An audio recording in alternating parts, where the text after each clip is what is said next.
Hello, I'm Dennis McDonough. It's an honor to commemorate Black History Month here at the Department of Veterans Affairs. Each February, since Black History Month was established 98 years ago, the nation takes this opportunity to celebrate the numerous achievements Black Americans have made to the progress of this great country. To pay tribute to men and women who sacrificed and risked it all for the promise of equality and freedom. And this year's theme, African Americans and the Arts, shines a light on the artists whose music, literature, poetry, and protest contributes to the rich tapestry of our nation's history, providing a platform from which every story can be told and every voice can be lifted and heard. From masterful musicians like Billie Holiday, Nina Simone, and Miles Davis, to literary giants like Langston Hughes, Zora Neale Hurston, and Toni Morrison, their works lay bare the harsh realities of America's past: racism, inequality, discrimination, serving as a powerful lens through which to understand and appreciate the Black experience, while advocating for the rights to which every American is entitled. Some of the most powerful depictions in art on race relations in America have been produced by Black vets, whose narrative storytelling on canvas has left an indelible mark on American culture.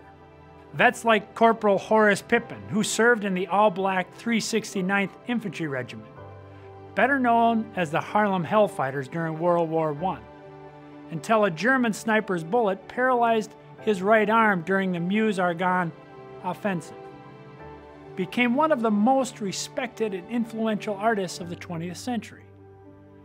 Honorably discharged in 1919, he overcame his physical disability, for which he received a VA pension of $22.50 at that time, and taught himself to paint, stating that war has supplied him with inspiration and imagery. Vets like Jacob Lawrence, whose service in the Coast Guard would become part of the larger narrative and broader struggle for equality within the armed forces. When Lawrence was drafted into the Coast Guard during World War II, he was an established artist, well known for his 60-panel set of paintings called the Migration Series, which tells the story of Black Americans moving from the rural South to the urban North during World War I. But opportunities available to him were severely limited due to racial segregation and racism. Initially assigned as a steward's mate, the only job available to Blacks at that time, he would be transferred to the Sea Cloud, the Navy's first ship with a fully integrated crew, and served as a combat artist, documenting the war efforts in Italy, England, Egypt, and India, a position that allowed his artistic abilities and immense talents to flourish as he faithfully recorded the courage and gallantry of his battle brothers in arms in that brutal war.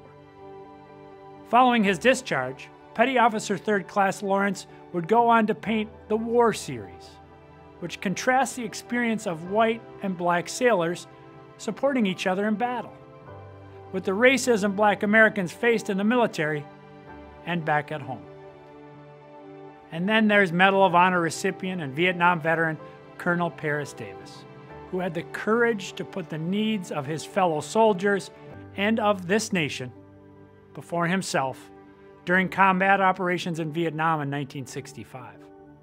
Then Captain Paris Davis, one of the nation's first Black Special Forces officers, braved intense enemy fire at least 4 different times without hesitation to save his men, while severely injured himself, and he saved every last one of them. His actions epitomize that high, precious ideal of serving, of giving everything one has to a noble cause greater than oneself. And his service didn't end after he took off the uniform, because Colonel Davis understands, better than most, that serving and helping others creates a better world. Following his 25-year military career, Colonel Davis published a local newspaper for 30 years, focused on civil rights issues within his local black community. This newspaper wasn't merely a medium for news. It was a platform created so that black Americans could understand the importance of sharing and telling their stories in their own way. And that newspaper allowed Colonel Davis to be part of not just their stories, but also their history. You know, during commemorations like this, we always talk about great people, as I've just done, to ensure their stories are woven into the broader narratives of American history. But history is not just a collection of names and facts.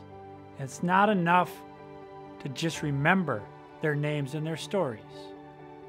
When we remember the stories of Corporal Pippin, Petty Officer 3rd Class Lawrence, and Colonel Davis, we inherit the wisdom embedded in their contributions to the nation. Contributions that remind us of the enormous cost of the freedom we enjoy today, born of their sacrifices. Remembering the sacrifices of these black vets and millions of others reminds us of their belief in the idea and the promise found in the Constitution, and of their courage, resilience, and unwavering commitment to the principles of that document of equality, freedom, and justice. Remembering their stories reminds us that they fought to dismantle systemic barriers of racism, but then too often returned home from those fights only to have to confront barriers all over again.